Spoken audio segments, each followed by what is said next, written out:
Cavs-Warriors, who needs this one more? It's obvious. Golden State needs this more because psychologically, they're the fractured team in this situation. Look, LeBron James in Game 1s, the last 5 appearances in the NBA Finals, he's lost them.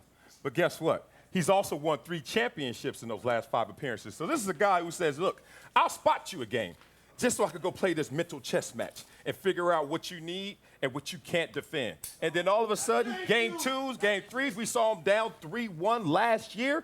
He'll come back and be victorious. So if you're Golden State on home court, you guys need this game because psychologically, you'll be crippled if you lose it. Golden State clearly needs the game more than the Cavs. The reason that stat, 70%, is unsurprising is because if you stake one team in a best-of-7 to a 1-0 lead, they're more likely to win than the other team. You know, it goes from 50-50-ish to tilting toward them. It's a great stat, Matt. Yeah, and by the way, it indicates they're a little bit better, right? I mean, that's an unsurprising stat to me. But the reason Golden State, I actually think it's a disadvantage for them to start at home.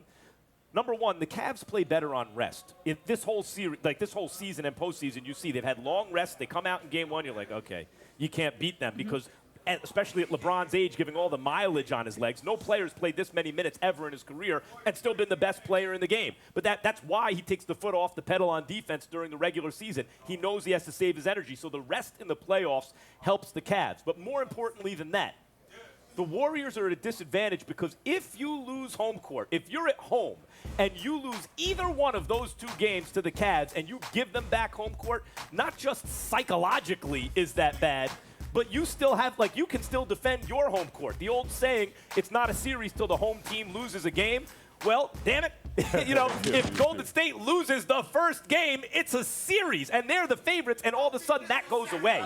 So there's much more pressure on Golden State to defend home court right now. I agree with both of you.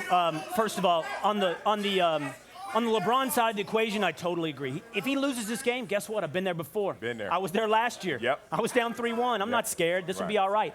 Golden State needs to respond in this first game and show us that last year is behind them. And Kevin Durant, yeah, will be a big part of that. But what we want to see is, from a basketball side, can you figure out the Steph Curry switches? Can you figure out the picks? That killed them the final games of that series last year. Have they got that from an X's and O's standpoint figured out? But more important than that, it's mentally. It's what you said, Marcellus. Are they ready for revenge? Does Golden State have pride?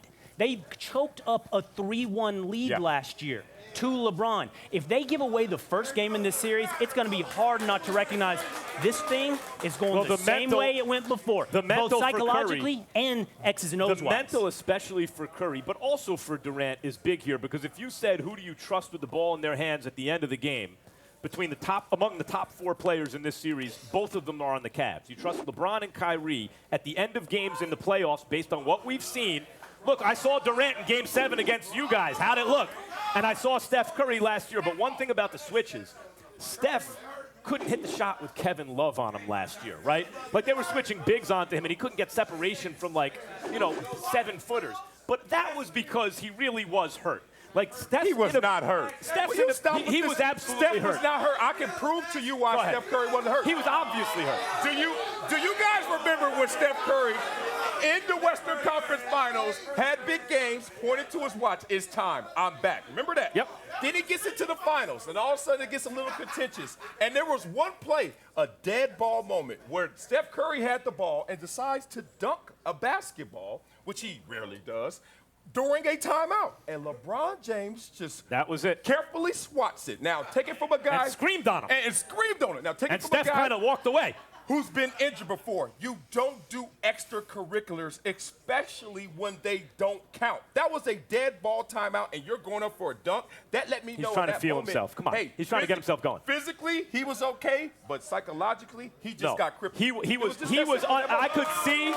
You could watch Steph. That's what happened. You could watch Steph. I'm not denying the psychological component. That was there. I think LeBron took his heart in Game 6 when he screamed on him, and Steph kind of walked away. But you could see Steph unable to get physical separation from bigger, slower players that he normally can get, and I think that affected him. Now, if a champion figures out a way how to deal with that, doesn't toss away the ball behind his back and make careless plays like that, so that's on Steph. But I clearly saw a guy physically compromised. Well, how about this? Let's look at this as a big picture.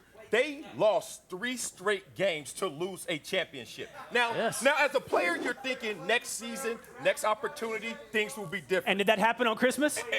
No, I'm talking on the same stage with the same wattage, the same Well, bright it didn't lights. happen on Christmas And if is they the point. lose tonight, all of a sudden you're going back to your room saying, that's 4 straight to this team when the lights are That's a brightest. good point. And that's going to be a problem. If they have to go to that reality, that's going to be an issue. Steph is the guy to Mentally, watch yeah. tonight. I want to Yep. see where Steph is as compared to where he was last year. Yep.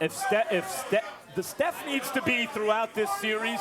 He needs to be at least the same version of himself. What we've seen in the last 2 finals, even though he was the best player on the Warriors when Iguodala got the MVP, Steph is some lesser version of himself in the finals. He needs to at least be Steph. By the way, here is the one argument for this being a game of importance for LeBron and the Cavs tonight.